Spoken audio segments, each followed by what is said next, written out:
My name is Karla.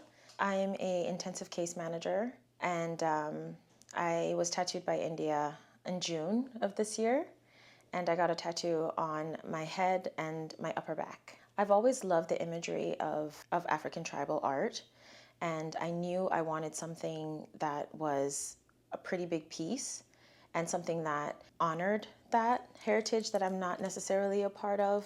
I wanted to honor those roots, and I couldn't think of anybody else who would be better to capture that than India. It was transformative. It was a really, really cool experience.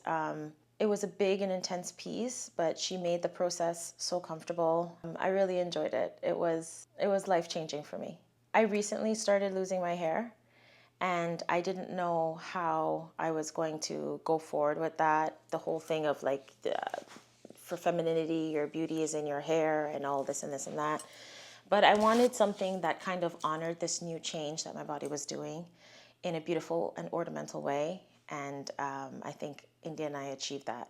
How much time and care and reverence she puts into her work, you can see it, you can feel it, and the work speaks for itself. I get constant comments and compliments on my tattoo. It's one of my favorite pieces. You're changing your body forever in most cases. So it is something that is important and something that should be ceremonial, and I appreciated that my experience did feel like a ceremony. I felt like I walked out of here a different person than when I walked in.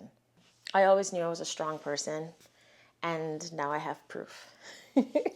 I've told her before, but I think she's kind of magical in what she does and how she moves through the world.